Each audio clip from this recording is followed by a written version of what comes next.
Depuis que Bunduya Congo a commencé sa mission publique, Willy Kalengai, un grand journaliste de ce pays, j'ai reçu des journalistes comme Kitutu Olointois, un grand journaliste de ce pays depuis l'époque du président Mobutu. J'ai reçu beaucoup de journalistes. Et souvent, ces journalistes me posaient la question de savoir, mais moi, Ndansemi, qui êtes-vous? Et moi, je n'avais jamais répondu à leurs questions avec exactitude. Alors, j'utilisais un subterfuge à l'autre pour tenter de les dribbler. Parce que les grands initiés Congo sont d'ordinaire des êtres souvent silencieux, qui disent souvent aux gens qu'il faut juger l'arbre par ses fruits. À quoi ça sert de se targuer de grades académiques, de se targuer de titres, et puis dans la pratique vous ne valez rien. Jugez l'arbre par ses fruits. Si nous valons quelque chose par ce que nous faisons, alors ça c'est de la valeur sûre, et non pas de titres ronflants inutiles. Mais ces journalistes m'ont souvent posé la question de savoir qui êtes-vous. Pour les dribbler, je leur ai dit je suis un maniaque, ce qui est vrai.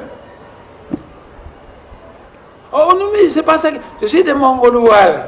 Oh, mais c'est pas ça que nous voulons. Nous, dans le royaume du Congo mongolois, ça s'appelait Dondo. Je suis Moudondo. C'est pas ça que nous voulons. Je suis Zaïrois à l'époque du président Mobutu. Qui êtes-vous? Et je fais 30 ans sans répondre à cette question.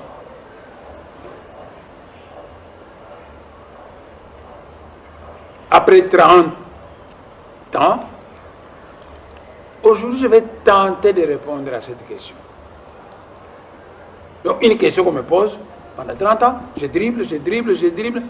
Aujourd'hui, je vais tenter de répondre à cette question. Mais avant de répondre à cette question, je vais commencer par vous préparer.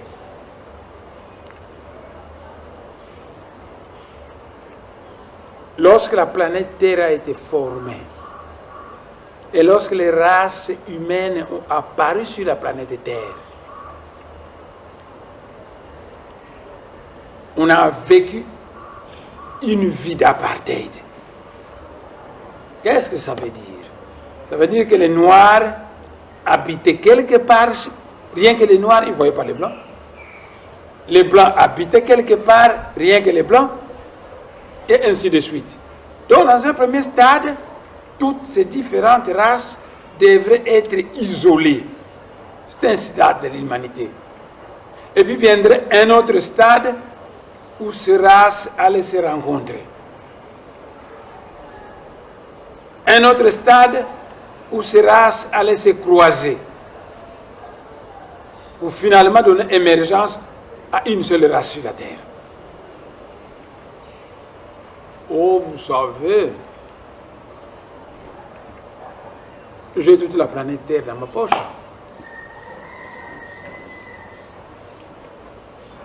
Bino, vous allez coller comme PMB. Mais en Europe, les Blancs ont maintenant beaucoup de cancers de peau. Parce que cette peau que vous appelez la peau blanche, ça a des défauts et des qualités.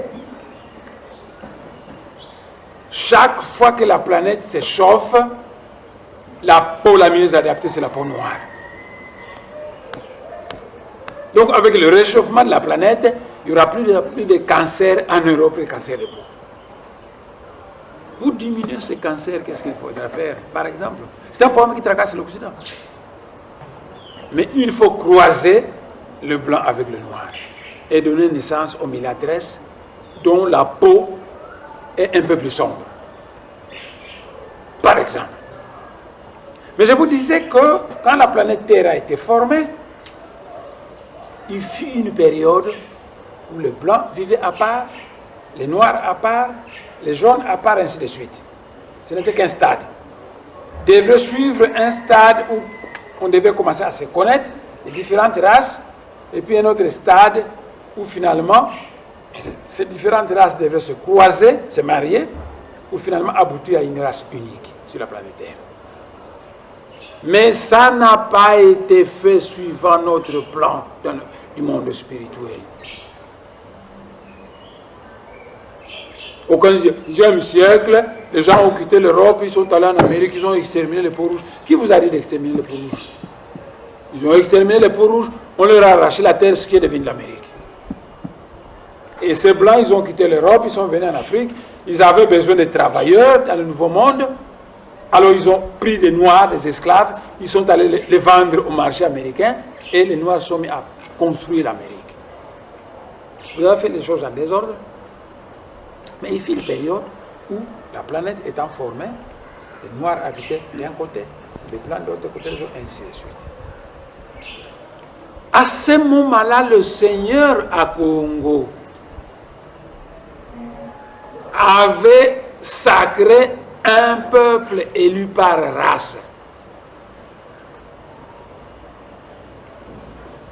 Il a dit, chez les Blancs, je prends par exemple l'Israël, ça signifie que pendant que Dieu envoie ses sages dans tous les pays des Blancs, mais il va en envoyer de plus en Israël. Et quand l'Israël aura reçu le message, il va transmettre. C'est dans ce sens que le Seigneur à Congo avait choisi le peuple Congo pour devenir son peuple élu dans la race noire.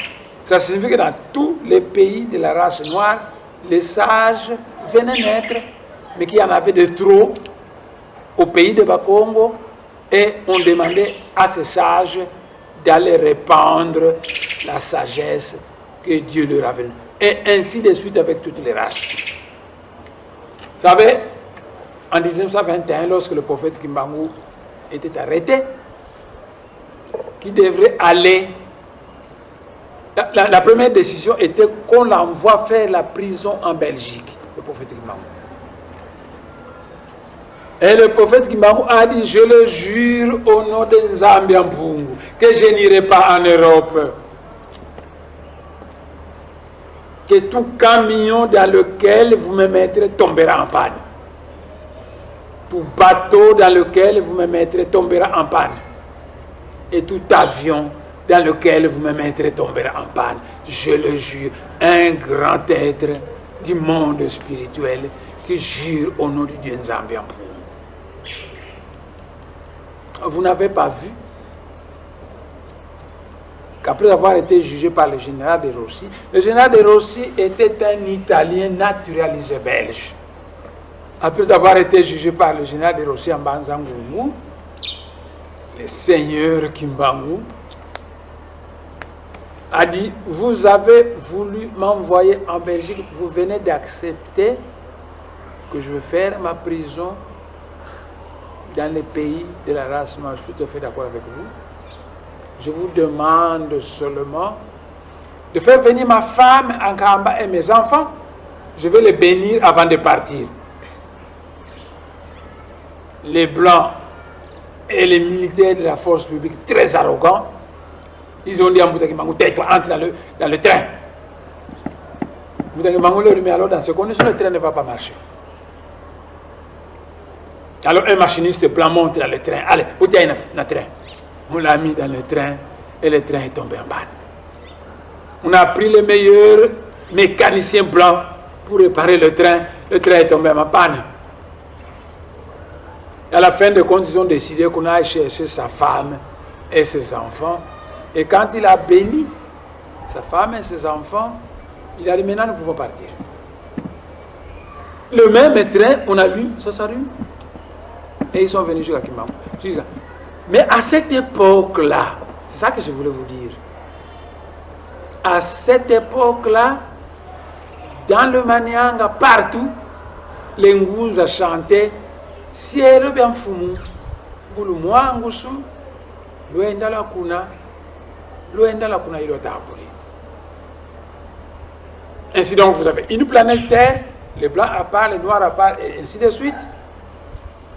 Dieu choisit dans chaque race un peuple élu à qui il envoie prioritairement. Je ne vois pas qu'il n'envoie que chez ce peuple-là. Il envoie chez tous les autres peuples, mais en petite dose et prioritairement, il envoie à ce peuple-là pour que ce peuple puisse se répandre.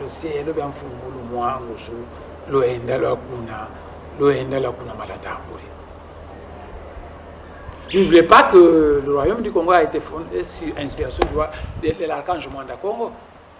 Et qu'après avoir fondé le royaume du Congo, cet archange a dit hommage au Congo. Que le royaume du Congo est prédestiné à devenir le grand boa qui doit avaler toute l'Afrique centrale. Donc le plan spirituel impose une certaine loi au Bas-Congo, une certaine sagesse au Bas-Congo, et après avoir assimilé ça, on demande au Bas-Congo de répandre ça dans toute l'Afrique centrale. Quand ils auront répandu dans toute l'Afrique centrale, ça va nécessairement rayonner partout dans toute l'Afrique. C'était seulement pour des raisons de travail que Dieu avait choisi des peuples élus dans chaque race. Et les Bénin Israël ont pour ça été choisis dans la race blanche. Tandis que les Bénin Congo ont été choisis pour la race noire. N'oubliez d'ailleurs pas, secret des grands initiés, que les Bas-Congo et les Juifs ont un lien de sang. Je n'ai jamais voulu en parler au début. Je vais de plus en plus en parler. Et je serai prêt à écrire une thèse. Je n'ai pas besoin de doctorat.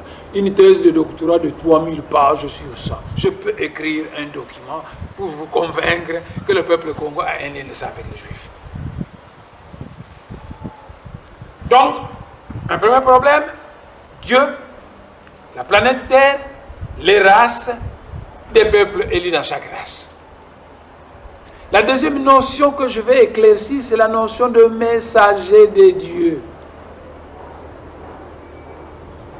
Dans le lointain passé, le Seigneur à Congo avait dit que mono à Congo, yenkangu, ibonso ngwentangu yengwengonda.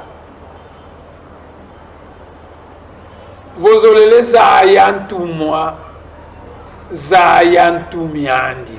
Ça veut dire en français que moi, le Seigneur à Congo, et le peuple, nous sommes comme le soleil et la lune.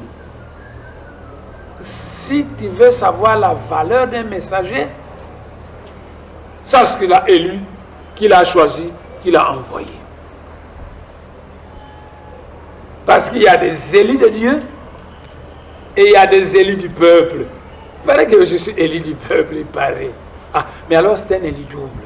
Je suis à la fois élu de Dieu et élu du peuple. Oh, mais les gens de ce monde ne le savent pas.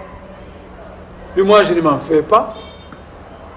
Ce qui compte pour nous, c'est faire le travail pour lequel nous avons été délégués par le monde spirituel. Ce que peuvent dire de nous des hommes, ça ne nous intéresse pas. Vous savez le Maître Jésus? C'est vous qui croyez que quand le Maître Jésus était vivant, qu'il était très célèbre. C'est vous qui croyez ça. Vous avez fabriqué votre Jésus imaginaire. D'ailleurs, si je pose au monde entier la question de savoir où se trouve Maître Jésus,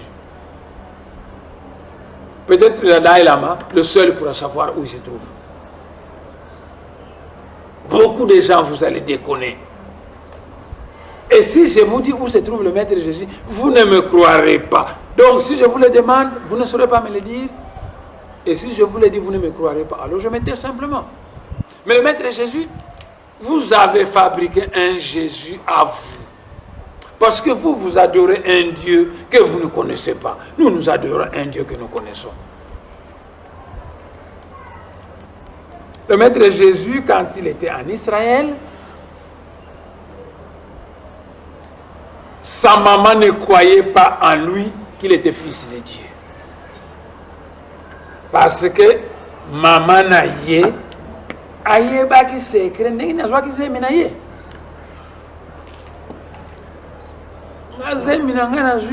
Joseph, moi, fils de Dieu.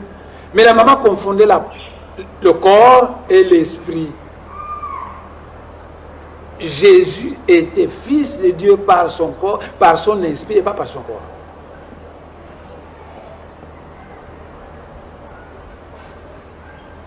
Un jour, le maître Jésus donnait cours, parce que tout maître doit donner cours si nous voulons former des dauphins. Tout maître doit avoir une salle de conférence si nous voulons former des dauphins. Un jour, pendant que le maître Jésus donnait cours à ses disciples, on vient frapper à la porte. Le maître Jésus dit à l'un de ses disciples, va voir qui est celui-là. Et le gars va ouvrir la porte. Il vient dire à Jésus, ta maman et tes frères, de véritables frères nés de même père et de même mère, ta maman et tes frères sont à la porte. Maître, ta maman et tes frères sont à la porte. Le maître Jésus s'énerve. Il dit, qui est ma mère? Qui est mon frère, sinon celui qui croit en moi? Cette femme qui ne croit pas en moi est ma mère. Donc, vous ne savez pas ce que vous dites, parce que vous ne savez pas où se trouve le maître Jésus.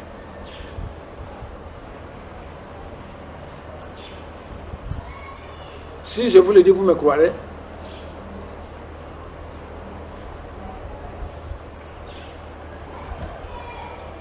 Le maître Jésus n'était pas connu tel que vous le croyez.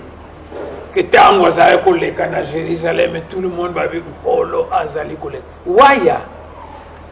Il n'était pas connu. Pour preuve, quand Judas Iscariote l'avait trahi, on fait venir tous les militaires dans un camp militaire, vous direz arrêtez Jésus. Mais nous, on ne le connaît pas. Un militaire dit, mais je ne l'ai jamais vu. Alors, on appelle d'autres militaires, nous n'avons jamais vu.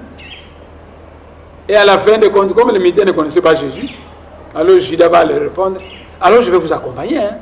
C'est lui que je vais embrasser, c'est celui-là Jésus. Donc Jésus n'était pas connu à Jérusalem comme... mais vous croyez, vous voyez vos utopies?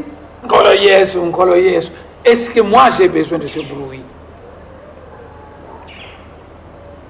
Nous n'avons pas besoin de ce bruit dans le monde spirituel. Sinon, tu as un film. Kolo Yesu. Ngai na bala Yesu. Yo nani. Mutu ya pamba. Yo mutu ya pamba, l'animal humain.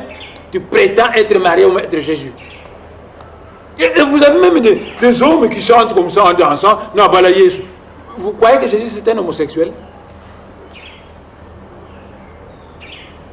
Bref, le maître Jésus était tellement critiqué à son époque qu'il se plaignait et un jour il va dire nul n'est prophète chez lui. Un jour le maître Jésus va dire le prophète n'est jamais respecté à son époque et à son temps. C'est pourquoi je vous dis que que vous me glorifiez, que vous ne me glorifiez, ça ne me dit absolument rien. Ce qui compte pour moi, c'est faire le travail pour lequel le monde invisible m'a envoyé. Mais au royaume du Congo, les sages disaient que Wafwa, Watondwa. Ça aussi, ce n'est pas de votre faute. En 1921, le prophète Kimbangu se lève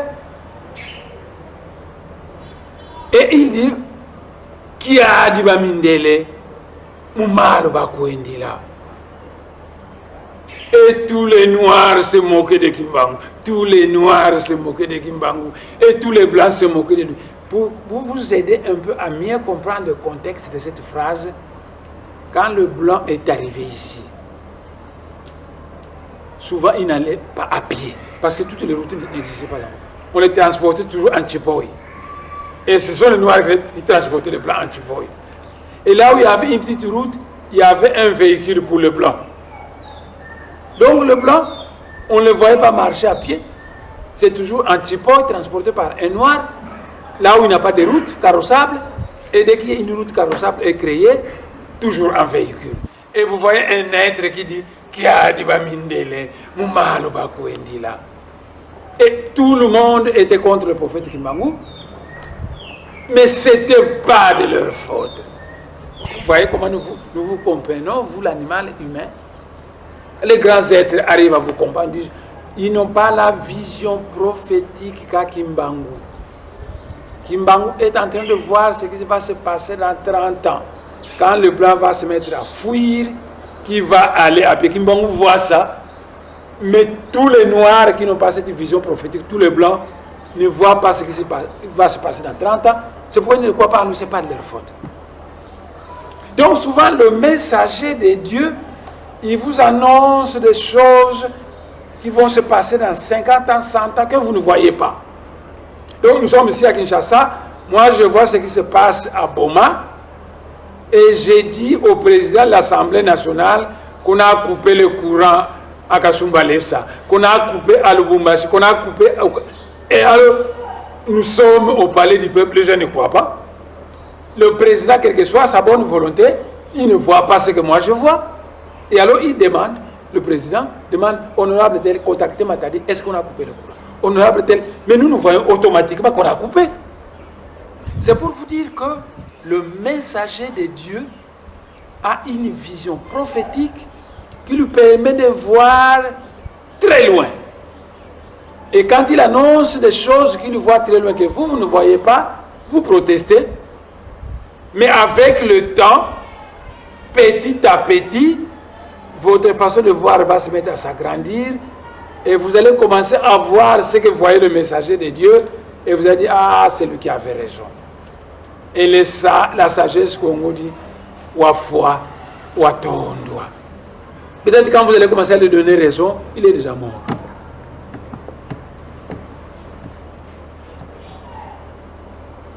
Aujourd'hui, les gens vont raconter n'importe quoi sur le mandat sémi. Parce qu'ils ne me connaissent pas, parce qu'ils ne comprennent pas. Peut-être un jour, quand ils comprendront, je serai déjà rentré d'où je suis venu. Et à ce moment, ils vont commencer à me glorifier. Parce qu'en vérité, vous m'entendez?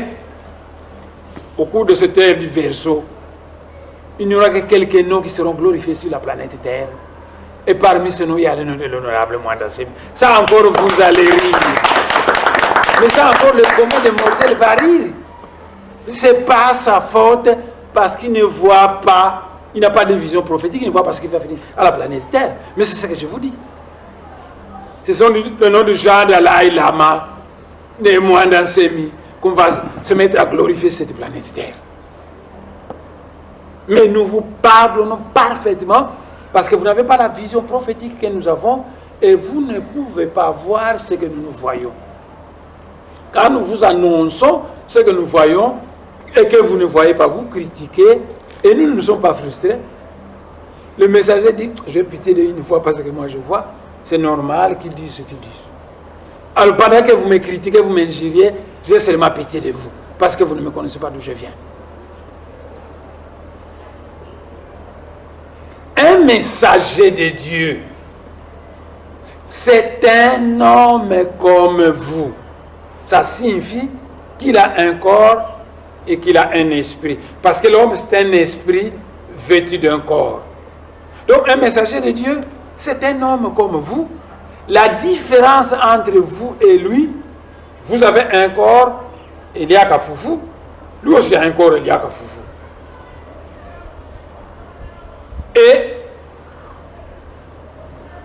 à l'intérieur de son corps, il y a un esprit divin qui est plus développé que le vôtre. Voilà la différence. Mais vous avez un corps, lui aussi a un corps. Et à l'intérieur de ce corps, il y a un esprit divin. Vous avez un esprit divin. Le messager de Dieu a aussi un esprit divin. Mais la différence, c'est que son esprit est plus développé que le vôtre. Simplement ça. Et ce sont des êtres comme ça que Dieu envoie sur la terre pour réaliser une certaine mission.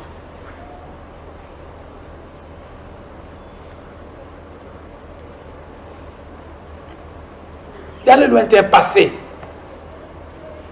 quand le Seigneur à Congo a choisi les Bena Congo pour devenir son peuple élu de la race noire, comprenez-moi très bien. Il ne faut pas me faire dire ce que je n'ai pas dit, comme le disent certaines personnes de la diaspora, des rescapés d'Ampédouza. J'ai pitié d'eux.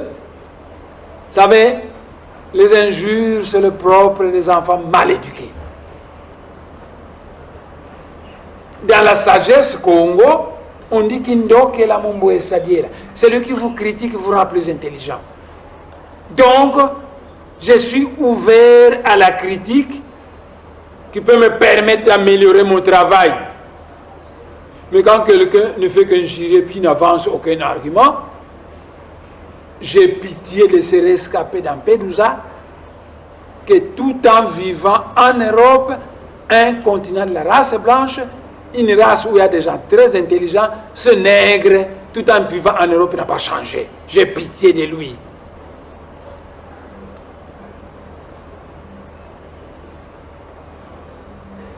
Mais dans l'humanité passée, après avoir choisi le peuple Congo comme peuple élu, comme son véhicule principal pour la race noire, le Seigneur à Congo avait dit que de temps en temps, à chaque grand tournant de l'histoire,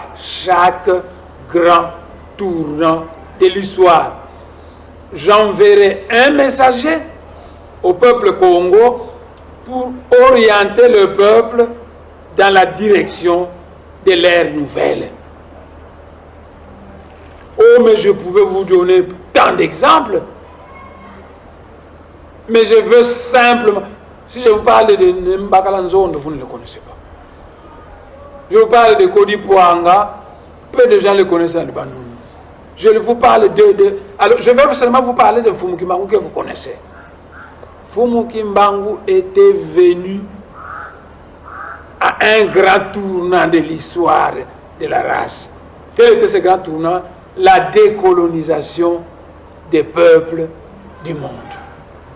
Et à ces grands tournants, on devait décoloniser. Dieu envoie un messager, le prophète Kimbangu. Vous pouvez aller en Kamba, on ne vous dira jamais pourquoi le prophète Kimbangu est venu. Parce que Mbouta Dianguenda a dit que les vrais Kimbanguistes ne sont pas encore dans l'église Kimbanguiste. Mbouta Dianguenda leur a dit ça. Et il leur a dit ça 3 jours après que je me suis entretenu avec lui. À ce moment, j'étais étudiant à l'université, je suis allé m'entretenir avec Mbouta Dianguenda. Et le dimanche, au centre d'accueil, il a dit aux gens, les vrais Kimbanguistes ne sont pas encore dans l'église Kimbanguiste. Et je vous annonce sincèrement qu'à l'église Kimbanguiste, on ne connaît pas la mission de Mbouta Kimbangu. Ce sont des gens qui font du Kimbanguisme sans l'esprit des prophètes Kimbangu. Moi, je connais le Seigneur Kimbangu. C'est un grand être, un être très grand.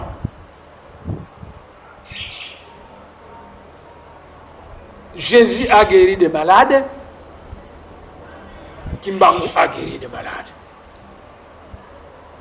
Jésus a ressuscité des morts, Kimbangu a ressuscité des morts. En 1933, le prophète Matai Mwanda se trouve dans le Mongolwala. Matai Mwanda, je suis le Noussi de Matai Mwanda. Matai Mwanda se trouve dans le Mongolwala, dans la forêt de Mayanama, où il supervisait une réunion de Ngunza. Et au cours de cette réunion, Matai Mwanda va crier Fumueto, Fumueto, Wizawasaku Munalongo Kimiaku. Et Mbouta Kimbangu, qui était en prison à Kassapa, à Lubumbashi, a entendu cette parole. Vous vous rendez compte, quelqu'un qui est à Mongolwala, quelqu'un qui est à 2000 km, Mbouta Kimbangu a entendu. Et Mbouta Kimbangu avait décidé de répondre à cet appel. Alors il a laissé son corps physique à Kassapa. Il est sorti et il est arrivé dans les nuages au-dessus de la forêt de Mayanama. Alors, une petite pluie, la fine, là, commence à tomber. on a vu un aigle dans la haute atmosphère. Et l'Ngunza priait. Il priait. Et l'aigle descendait. Descendait. Il arrive au milieu du cercle formé par l'Ngunza. Cet aigle se transforme en un homme. C'est le Seigneur qui manque. Messager du grand Dieu Nzambi. Le grand maître Kimbangu va bénir, Mutamata et Mwanda bénir l'Ngunza. Il va se transformer de nouveau en aigle et il va rentrer à Lubumbashi en prison. Et quand Monseigneur de Hamptin va voir Mbuta Kimbangu en prison, il dit: oh, tonton Monseigneur, même vous ne connaissez pas. Vous m'avez cru enfermé dans ce cachot de Lubumbashi, mais Souni ou Kangwanga Pevika. Mais le maître Jésus a guéri des malades. Kimbangu a guéri des malades. Le maître Jésus a fait des miracles. Kimbangu a fait des miracles. Le maître Jésus a marché sur l'eau. Mataï Mwande a marché sur le fleuve de l'Ouosi à pied. Il n'y a aucun miracle que Jésus a fait qui n'a pas été fait par Kimbangu. Mais je vous annonce une vérité, que tout messager de Dieu ne vient pas pour faire des miracles ou pour guérir des malades. Parce que chaque messager de Dieu a une mission. Pourquoi Mbuta Kimbangu guérissait les malades? Parce qu'à la veille, au début de sa mission, il y avait la maladie du sommeil qui tuait beaucoup de gens dans ce pays. Alors Dieu lui a dit, entre autres, tu vas guérir, parce que la maladie, c'est comme le sida aujourd'hui. La maladie du sommeil n'avait pas encore de médicaments, alors tu vas guérir ça. Mais Dieu peut envoyer un messager que vous ne verrez même pas que c'est un messager, parce qu'il n'a pas été envoyé pour venir dire Alléluia, Amen. Il n'a pas été envoyé pour venir faire des miracles, mais Dieu l'envoie pour venir libérer un pays. Maintenant, vous êtes en esclavage, non? Le peuple congolais, le peuple zaïrois, mais vous êtes esclaves. Vous allez coller là, vous allez coller à terre, ça ne va pas. Si Dieu veut vous libérer, il va faire comment? Mais il va envoyer un messager. Mais ce messager-là ne viendra pas lire la Bible dans l'église. Il va fonder un parti politique.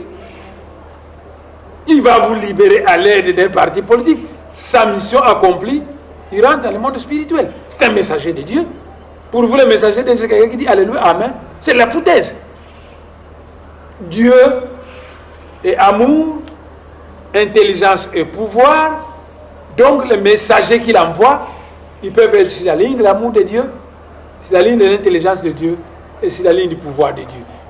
Vous manquez de bombes atomiques. Si Dieu veut que vous ayez des bombes atomiques, il vous envoie quelqu'un qui est sur la ligne de l'intelligence divine, un savant très intelligent, il vous invente la bombe atomique. Et ce savant ne va jamais boire la communion à l'église. Mais c'est un messager de Dieu, ce savant. Et la communion de la foutaise, lui ne prend pas ça. Lui ne chante pas ça. Mais c'est un messager de Dieu, si la ligne de l'intelligence créatrice. Et quand il aura fait ce que Dieu lui a demandé, sur cette ligne-là, il rentre dans le monde spirituel.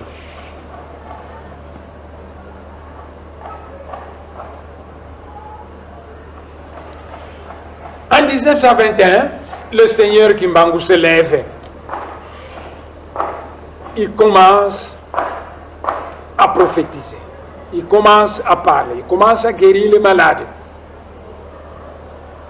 Alors Léon Morel, administrateur du territoire Mbanzangungu, prend 3 militaires et il va voir le Seigneur Kimbangu à Ankamba.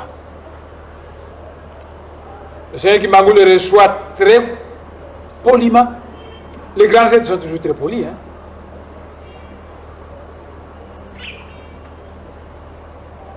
Le Seigneur Kimbangu le reçoit très poliment, avec beaucoup de courtoisie. Il cause avec lui. Mais ce grand être, le Seigneur Kimbangu, a le pouvoir de lire vos pensées. Il a le pouvoir de vous sonder. Il peut savoir à l'avance les questions que vous allez lui poser. Et quand il s'agit de vous répondre, soit qu'il vous répond franchement, ou vous voulez l'embarrasser et il vous embarrasse par la réponse qu'il va vous donner. Alors, l'administrateur du territoire, Léon Morel, armé de 3 militaires, il est arrivé en Kamba. Ils ont causé avec le seigneur Kimbangu. Et quand l'administrateur du territoire, Léon Morel, a quitté Kamba, il est venu voir l'administrateur, le gouverneur de colonie du Congo belge. Il lui a dit, j'ai été en Kamba, j'ai vu Kimbangu, c'est un être dangereux pour la race blanche. Parce que il va décoloniser ce monde. Toutes nos colonies vont devenir indépendantes. Il m'a dit quelques brèches, la mission que Dieu lui a confiée. Et l'une de ces missions, la décolonisation des colonies. Il faut l'arrêter. Et l'administrateur, le gouverneur de colonie a dit, ok, maintenant je vous donne 300 militaires de la force publique pour aller l'arrêter. Et Léon Morel, en route pour Nkamba, ce jour-là, il y avait 5000 personnes en Nkamba. Vous m'entendez? 5000 personnes. Des gens qui venaient d'Angola, du Bas-Congo, du Congo-Brazzaville, de partout, 5000 personnes en Nkamba.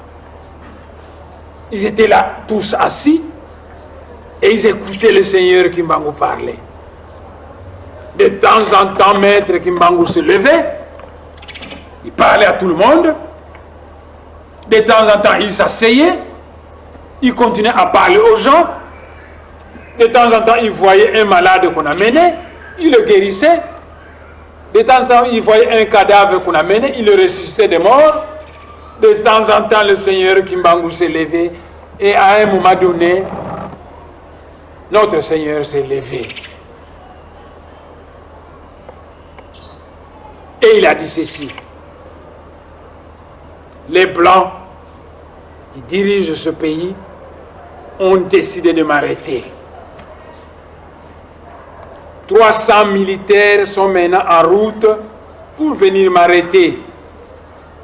Celui parmi vous qui ne peut pas supporter de voir qu'on me gifle par ces militaires, qu'on me tape, qui rentre dans son village. Alors les 5000 personnes, à l'unanimité, ont dit, Mbuta Kimbangu, nous allons te désobéir maintenant. Nous t'avons toujours obéi, mais nous refusons de rentrer dans nos villages, de te laisser seul, que ces gens viennent te prendre comme un vulgaire personnage. Vos foi, nous allons rester ici en Kamba et on va voir qui va venir t'arrêter. Quelques minutes après, Léon Morel est arrivé avec les militaires. Ils ont encerclé tout le village avec leurs armes et ils commençaient à tirer. Un militaire s'est saisi du Seigneur Kimbangu. Il a frappé par terre et il a enlevé son poignard pour le poignarder. Alors un ange de Dieu Nzambi Ampungu a intervenu. Il a montré le doigt aux yeux de ce militaire qui est devenu aveugle. Il ne voyait plus le Seigneur Kimbangu. Et après cet ange a dit à Mbuta Kimbangu, allez vous cacher chez Baya Kanda Kumanianga. Alors Mbuta Kimbangu a disparu en Kamba. Il a apparu au village voisin et il est allé à pied jusqu'au fleuve. Et quand il est arrivé dans le Manianga, il a regroupé les Ngunza dans certaines forêts. C'est secrètement qu'ils devaient se réunir. Et dans ces forêts, Mbuta Kimbangu a créé une association appelée Kintwadi Kiabangunza. Et Mbuta Kimbangu s'est mis à former à la mystique Congo les membres de ce Kintwadi Kiabangunza. Mais les militaires qui sont venus, qui ont voulu arrêter Mbuta Kimbangu, on a doublé les effectifs, ils étaient 300, ils deviennent 600, ils deviennent 900. Et ils commençaient à mener des tracasseries impossibles en Kamba et dans tous les villages environnant Kamba. Ils voient une chèvre, ils le tuent, des poules, ils le tuent, beaucoup de tracasseries. Et Mfumuzamadou, qui m'a vata mon bakutakana, mais la souffrance devient de trop. Ces policiers disent qu'ils vont continuer à nous malmener aussi longtemps qu'ils n'ont pas indiqué où est parti Kimbangu. Mais où est-ce que Kimbangu est parti? Alors certains ont dit, mais nous avons ouï dire qu'il est dans le Manianga, que c'est dans des forêts qu'il tient des réunions. Alors, Fumouza Madouki, Mouzouaka Ngombe Lutete, ont envoyé des émissaires dans le Manianga pour chercher Mbouta Kimbangu. Et ils sont arrivés, on leur a dit, il est dans telle forêt, avec des Ngunza. Et quand ils sont arrivés là-bas, il a dit, Mfumu Kimbangu, Madou qui m'a dit Zunga qui a tu félicite. Boua Villagua, les militaires disent que aussi longtemps qu'ils ne vont pas te retrouver, mettre la main sur toi, ils vont commencer à tracasser la population. Que nous souffrons beaucoup avec leur tracasserie là-bas. Alors Mbouta Kimbangu était devenu triste. Il était devenu triste. Il a dit, je veux me livrer aux Blancs, qu'ils m'arrêtent pour qu'ils laissent malmener le peuple. Et 3 jours après, il a quitté le Manianga, il a traversé le fleuve et il est arrivé en Banzansanda. On l'a alors accueilli là-bas en triomphe, de Ngunza. Ils ont prié et au cours de la prière, ça ne faisait que 6 mois depuis que Mbouta Kimbangu s'est levé. Il a travaillé pendant 6 mois. Au cours de la prière, Mbouta Kimbangu s'adresse au monde spirituel en disant, Père, mais je ne viens de faire que 6 mois. Le blanc souhaite maintenant m'arrêter. Si on m'arrête, je n'ai pas remis au peuple Congo toute la sagesse que vous m'avez confiée. Alors je vous demande, Père, d'envoyer Longia Congo pour qu'il puisse venir écrire la Bible de noir et donner le message que moi je devrais donner, parce que je ne fais que 6 mois, on doit m'arrêter. Mbouta Kimbangu est resté silencieux. Et l'Esprit lui a dit, le monde spirituel a entendu, et il en sera ainsi. Ingeta, Ibobo, et Ibobo. Alors Mbouta Kimbangu a annoncé au monde que je rentre en Kamba, je vais être arrêté, je serai envoyé très loin du Congo central, mais au temps prévu par le Seigneur, Longia Congo va venir pour écrire la Bible de la race noire, pour écrire suffisamment de documents qui vont vous éclairer, parce que c'est le travail que je devrais faire, mais je n'ai pas eu le temps de le faire. Et Mbouta Kimbangu est arrivé en Kamba et on l'a arrêté. On l'a envoyé à Lubumbashi. Oh, mais il y a beaucoup trop de choses que je peux vous dire sur lui. Beaucoup trop de choses que les actuels dirigeants Kimbangu ne connaissent pas. Je regrette. Nous ne disons que la vérité dans le monde spirituel. Vous, dans le monde matériel, vous voyez un fou, Pamba, et vous l'appelez excellence. Nous, dans le monde spirituel, le chat, on l'appelle chat, et le chien, on l'appelle chien. Si vous êtes sage, on vous appelle sage. Si vous êtes fou, on vous appelle fou. Mais vous prenez un fou, vous l'appelez excellence. Vous prenez un simple voyou, vous l'appelez honorable. Il y a des députés qui sont des voyous, et vous les appelez des honorables. Malheur. Alors le Mbouta Kimbangu a été arrêté et amené à Lubumbashi. Après 1945, une rumeur s'est répandue dans le Manianga que celui qui va venir poursuivre l'œuvre de Mbouta Kimbangu naîtra dans le Manianga. Que les missionnaires protestants et catholiques sont au courant de ça. Partant, ils ont mis de ma sœur voyante dans leur maternité pour que toutes les femmes qui vont aller naître là-bas, vous mettez au monde votre enfant, on regarde votre enfant, s'il a le signe, parce que cet enfant va naître avec un signe sur le front, un signe invisible, s'il a ce signe, on tue cet enfant. La rumeur a circulé dans le Manianga que cet enfant, on va l'appeler Mwanda Nsemi, qui sera l'indouci de Mbouta Matai Mwanda. que les missionnaires protestants et catholiques savent aussi cela. Alors, les gens qui étaient dans les Kingunza, les mamans qui étaient dans les Kingunza, commençaient à aller accoucher dans des forêts.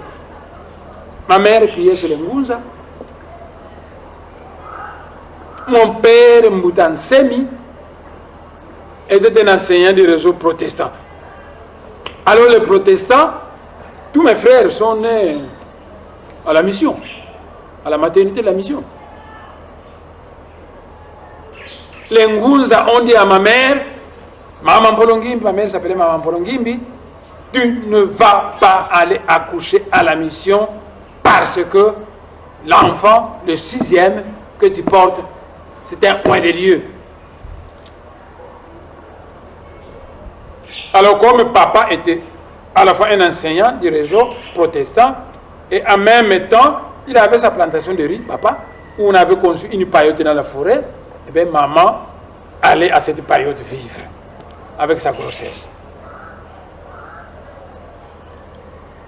Et là, elle m'a accouché. Après m'avoir accouché, un grand léopard mâle est sorti. Il est venu vers la maman et il a léché son bébé 3 fois. Après avoir léché, mais léché 3 fois, le léopard est parti. Nous sommes restés dans la forêt. Et un jour, maman dit, aujourd'hui je vais monter un peu au village pour entrer dans la soirée encore dans la forêt. Quand il arrive au village Kindoulou, le village Kindoulou, le chef du village Mbutambati, qui était là-bas, vient voir la maman pour dire, Maman Polongimbi, j'ai fait un rêve. C'est pourquoi je suis venu, j'étais en route pour venir dans la forêt où tu es dans la forêt où il y a la plantation de ton mari. Pour te dire que j'ai fait un rêve dans lequel j'ai vu que les missionnaires ont tué l'enfant que tu portes. Pendant que Mbutambati racontait ça à la maman, papa est venu. Il dit, les missionnaires à Kingoï m'ont convoqué. Ils m'ont dit qu'il paraît que ta femme est allée accoucher dans la forêt. Comment toi, un enseignant du réseau protestant, dont la femme vient toujours accoucher ici, comment ta femme va aller accoucher dans la forêt? Papa va justifier en disant non, c'est parce que, bon, moi, vous étiez un peu occupé par vous et que j'ai une plantation de riz, c'est pourquoi ma femme allait garder la plantation de riz. Dit, ça ne fait rien, mais le dimanche prochain, et toi, et ta femme, et le bébé qu'il a accouché, venez, nous voulons vous voir ici à la mission. Pendant que Mbutambati parlait à la maman, le papa arrive.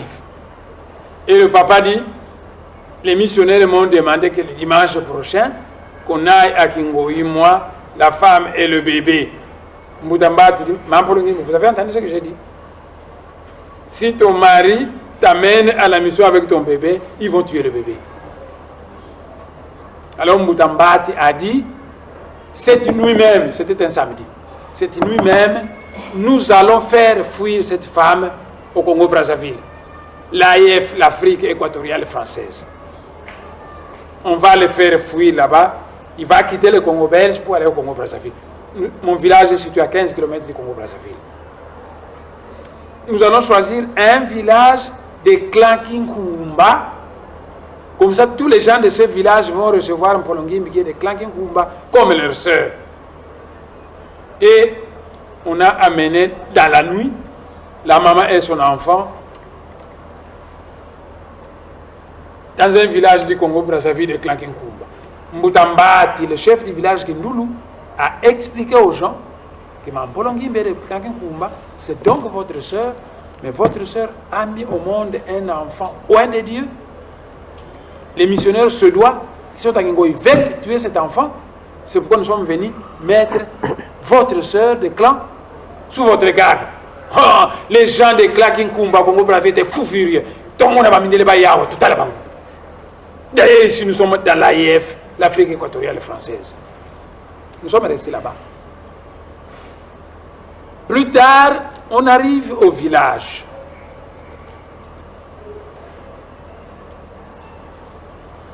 Je commence même l'école primaire. Et il y a un certain Yohani Diamusinga de notre village.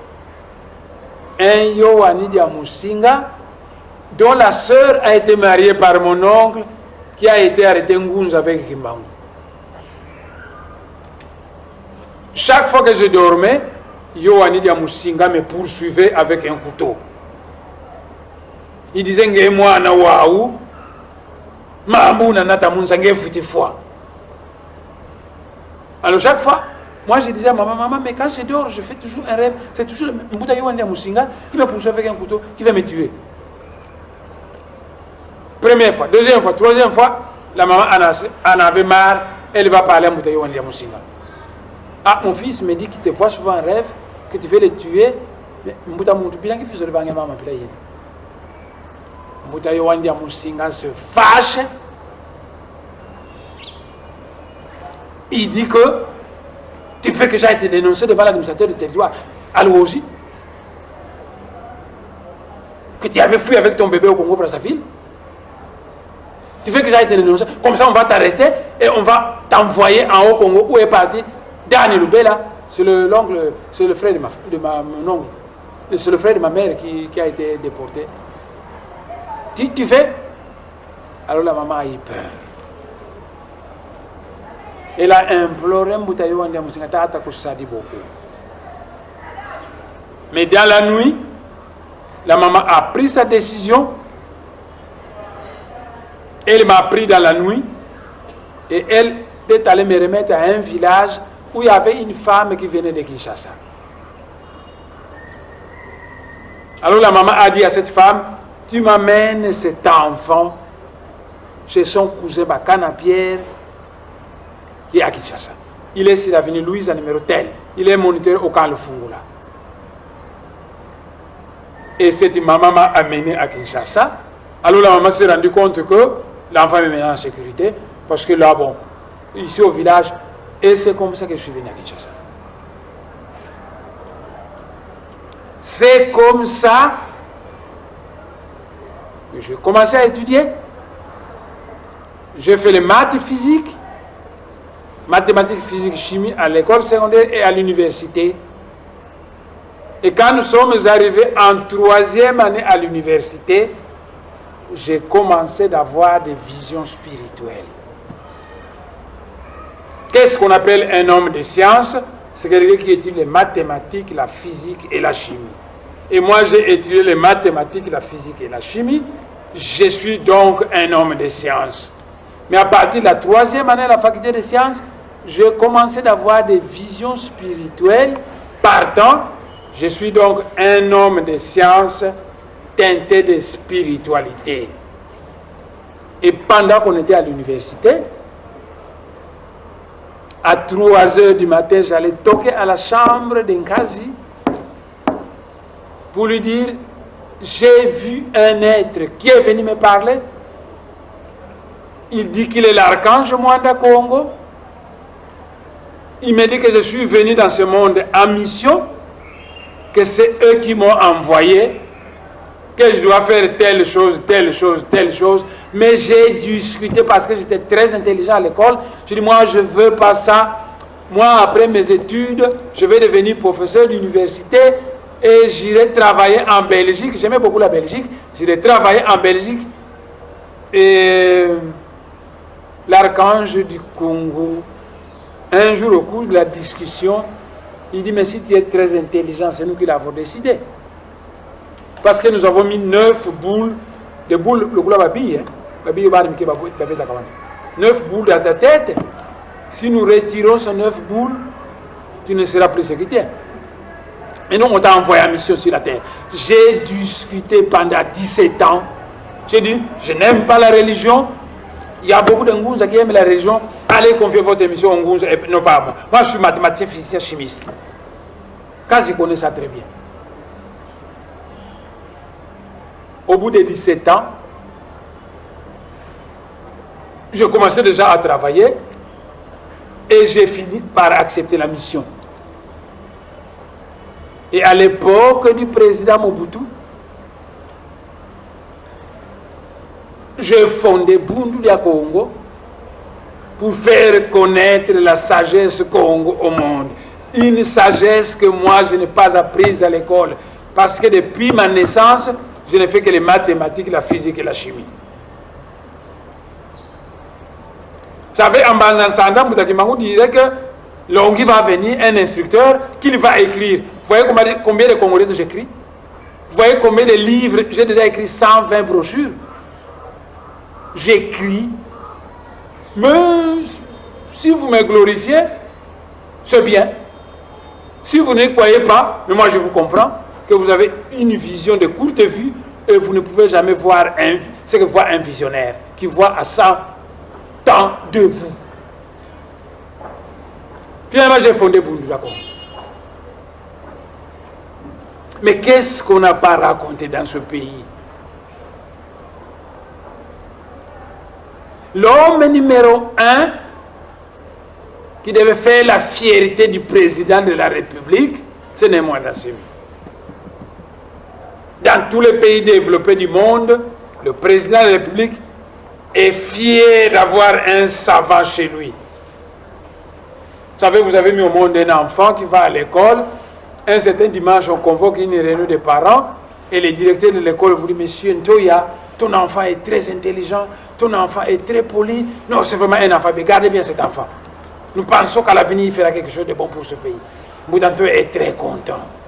Le directeur a vanté son fils, qu'il est intelligent, qu'il est poli, qu'à l'avenir, cet enfant pourra... Donc, le président de la République, dans les pays développés, il est fier de ses savants, des savants de son pays. Curieusement, dans ce pays, on veut me tuer. Tout le monde, les autorités gouvernementales, ne cherchent qu'une chose, tuer néanmoins dans ces pays.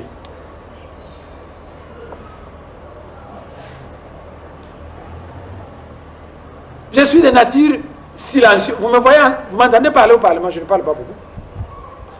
Mais quand je parle, je sais enflammer les foules. Vous m'avez entendu quand je me suis chamaillé avec le général Kaloumé? Vous m'avez entendu? Vous avez vu comment j'ai enflammé le pays? Donc je ne parle pas beaucoup. Parce qu'il y a deux sortes de silence. Il y a le silence de l'ignorant, quelqu'un qui voudrait vraiment parler, mais il ne sait pas que dire. Et le silence du connaisseur, quelqu'un qui sait ce qu'il faut dire, mais qui décide de se taire. Et le jour qu'il va se mettre à parler, eh bien, il y aura une ambiance de coupe du monde dans le pays. Vous m'avez entendu parler quand je me suis chamaillé avec Kaloumé au Parlement, avec le général Kaloumé. Le général Kaloumé, c'est un général bien formé. Il est diplômé de l'université militaire de Bruxelles. Il ne faut jamais être impoli envers les gens, même si ce sont vos ennemis. Il faut leur reconnaître ce qui est à eux. C'est un type bien formé. Mais à l'ingaki ko mesurer mozindo ya ebale na mosapi. Et je me suis déchaîné. Et j'ai créé dans le pays une ambiance de coupe du monde. Parce que nous ne sommes pas comme qui n'a pas radio boy. Bona kolanda ne mwanda ya mukolo aleki bango.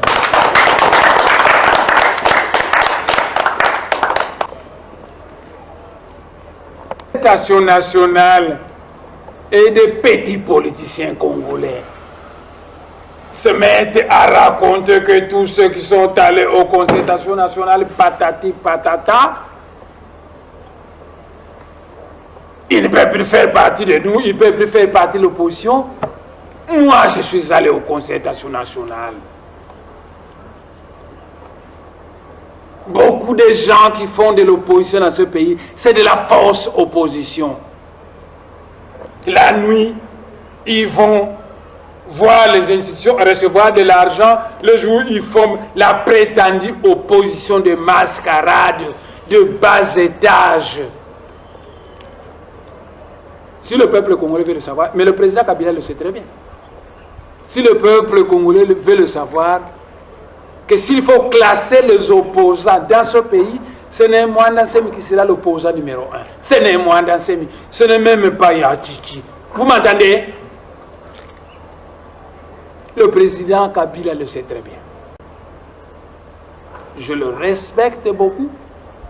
Parce que dans le monde spirituel, quand on confie une responsabilité à quelqu'un, on le respecte simplement. S'il commet des erreurs, on le jugera simplement par des institutions spécialisées parce que chacun doit récolter ce qu'il a semé. Je respecte le président Kabila.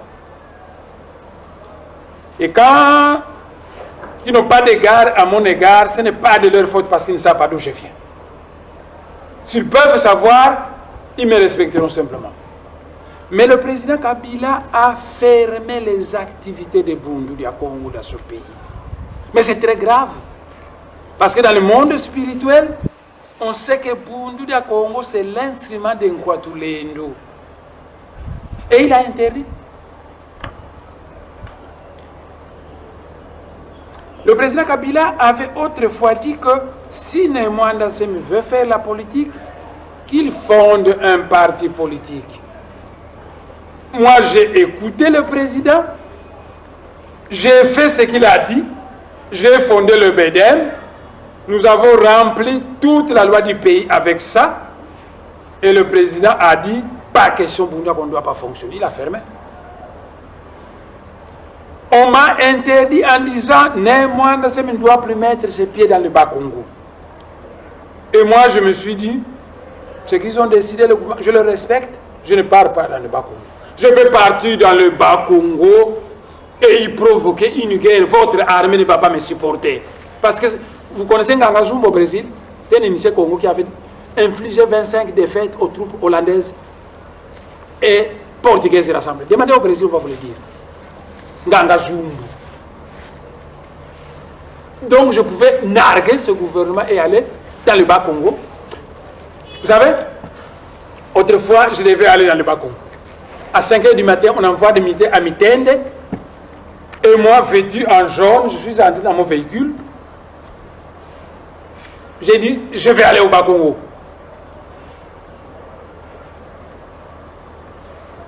Quand je suis arrivé à Mitende, les militaires ont fouillé tous les véhicules. Mais moi, j'étais vêtu en jaune.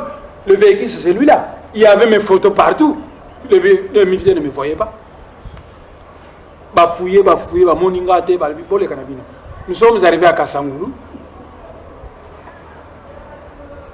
Et une heure après, les Minkengi arrivent à Mitende. Alors, il y a un colonel là-bas qui téléphonait, les autorités en disant, Mwanda Nsemi tambulaka, liboso véhicule, moko zakana liboso, il y a mis Barende Yaye, et puis Simanaye véhicule. Le premier véhicule vient d'arriver, alors que Mwanda Nsemi était déjà à Kasangulu. Le premier véhicule vient d'arriver, donc nous allons faire ce que vous avez décidé. On leur apprend par l'administrateur du territoire de Kasangulu que Mwanda Nsemi est déjà à Kasangulu. Alors on a envoyé un avion de drone qui est allé circuler et qui a vu qu'effectivement Mwanda Nsemi est à Kasangulu. Nous le voyons vêtu en jaune en train de se promener et la population est autour de lui. Je suis allé dans la maison d'un ami à Kasangulu. Alors j'ai demandé à l'administrateur du territoire que est-ce que vous savez que je suis député national? Oui, honorable. Est-ce que vous savez que M. Vital Kamerhe c'est notre président? Oui, honorable. Est-ce que vous savez qu'à l'heure actuelle, Vital Kamerhe se trouve au Kivu à sa base? Oui, honorable. Eh bien, moi aussi, je me rends dans le Bas-Congo qui est ma base parce que nous sommes en conseil parlementaire. Mais on vient d'arrêter à Mitende le véhicule qui transporte les Minkengi. Vous, l'administrateur du territoire, envoyez des gens à Mitende pour libérer ce véhicule. Et l'administrateur du territoire avait un Katangé là-bas, agent de la sécurité. Ils étaient avec moi. Ils sont allés à Mitende et dit c'est pas possible. Depuis 5 h du matin, nous sommes ici. Nous fouillons tous les camions. Nous n'avons pas vu l'honorable passer ici. D'ailleurs, si elle était passé ici, il serait déjà arrêté. Mais il est à Kasangulu. Quand les gens sont arrivés, qu'on m'a dit qu'ils ne veulent pas libérer le véhicule, alors j'ai décidé de rentrer. Et ils m'ont vu avec ce véhicule-ci. Je suis arrivé à Mitende, tous les militaires étaient curieux. Et moi, je marche lentement, la main en poche, bazaba petit, et je marche lentement. ba militaire wana baza ba petit na ngai na kosala bango mabete forte na bango te. Alors je suis arrivé, j'ai dit au colonel qui dirigeait la troupe, colonel, véhicule oyo, omoni yango? Le colonel me répond, oui honorable. Au fouillé yango? Le colonel me répond, oui honorable. Omoni minduki na kati? Abi non honorable. Biloko nini omoni na kati? Namoni loso, namoni ba rame ya papier, namoni biloko ba essence, oui. C'est moi qui ai acheté parce que je m'en vais à Louosi. Et à Louosi, comme il n'y a pas de pompe d'essence, je dois amener mon essence. Comme vous ne voulez pas que j'aille dans le bac, Congo, je rentre chez moi. Mais aussitôt que je démarre dans la rave, ces camions doivent me suivre. Oui, honorable. Et j'ai démarré. Et je suis rentré à Kinshasa. Le respect de la loi. Kimbangu était mis en prison, il a respecté toute la loi. Idem pour Mandela. Moi, on m'a interdit d'aller dans le Bas-Congo, j'ai respecté la loi. On m'a demandé de fonder un parti politique, je l'ai fondé. On m'a demandé, j'ai fait, et le gouvernement continue à me narguer.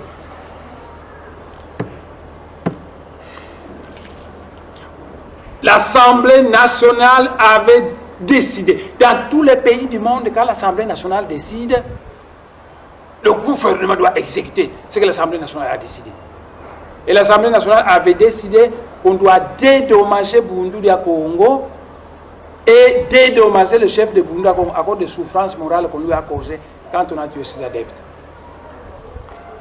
Le gouvernement de ce pays a refusé.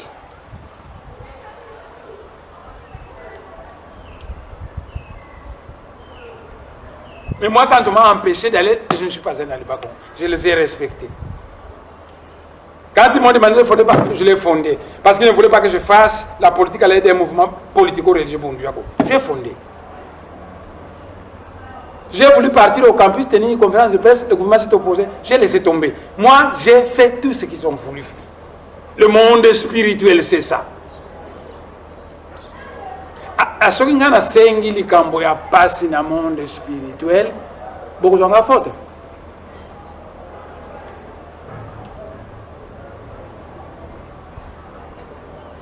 Voilà. Notre conférence de presse est terminée. Et je pense que Willy Kalenga est content maintenant. Je pense que le grand journaliste qui tout Oléonto est maintenant content. Je pense que tous ces journalistes qui pendant 30 ans m'ont posé la question, qui êtes-vous, vous, l'honorable Mwanda Nsemi? Je pense qu'ils sont contents parce qu'après 30 ans, j'ai fini par leur dire ce que je suis.